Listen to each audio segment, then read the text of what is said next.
American politics has always been a battleground for ideas, identities, and values.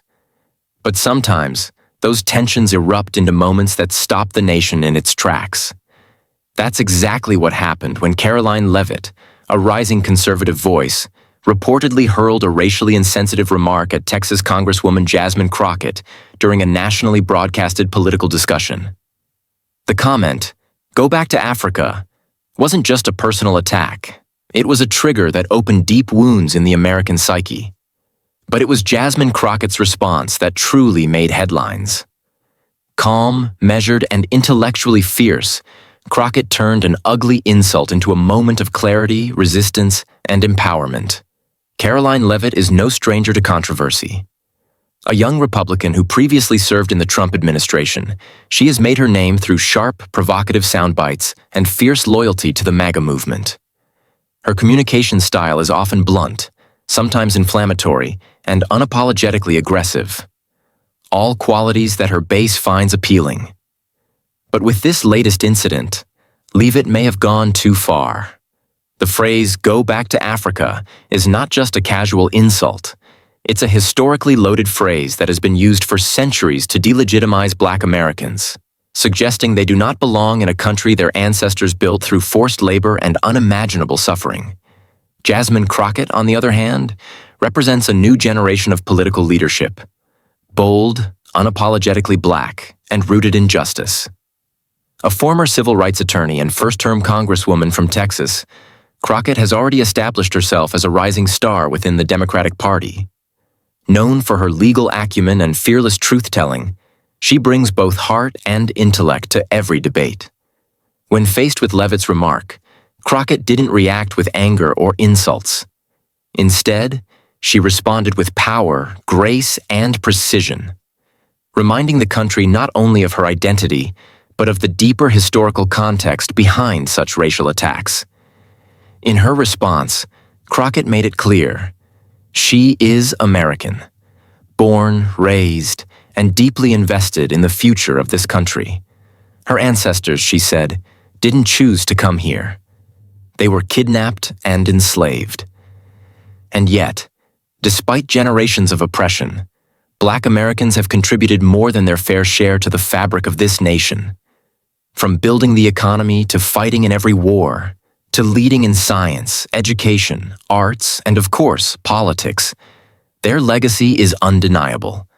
Telling someone like Crockett to go back is not only ignorant, it erases centuries of sacrifice, struggle, and progress. The clip of the exchange exploded online. Millions of people across Twitter, TikTok, YouTube, and Instagram reposted and commented on the video, many expressing outrage at Leavitt's comment and admiration for Crockett's poise. Hashtags like #I stand with Crockett, #Black women lead, and #say no to racism began trending. Prominent figures from the world of politics, entertainment, and civil rights issued statements of support. People were moved not just by the insult, but by the way Crockett handled it. She turned humiliation into empowerment, and that struck a nerve with people from all walks of life. Crockett's statement also addressed a larger truth, the specific challenges Black women face in positions of leadership. She spoke not just for herself, but for every Black woman who has been told she's too loud, too emotional, or doesn't belong. In just a few sentences, she flipped the script, reclaiming her voice, her space, and her power. And she did so without resorting to personal attacks or political theater.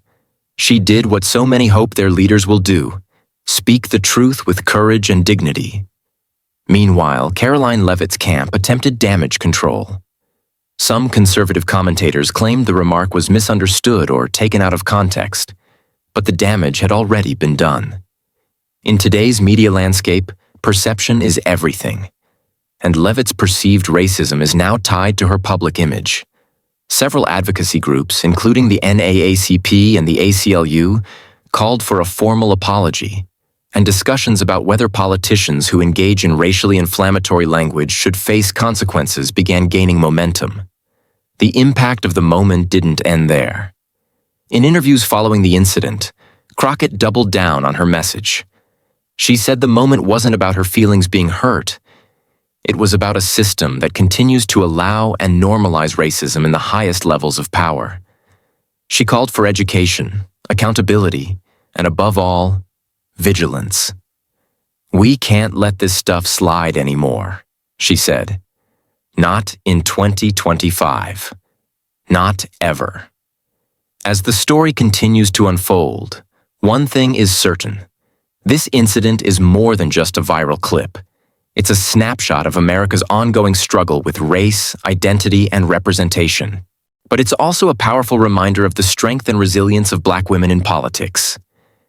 Women like Jasmine Crockett, who refused to be silenced, diminished, or erased. In the end, Crockett didn't just defend herself. She defended the dignity of millions of Americans who face discrimination every day. She took a moment of hate and transformed it into a lesson in power, grace, and historical truth. And in doing so, she reminded the world of a simple yet profound fact. Black women are not just participants in democracy. They are its architects, its protectors, and its future.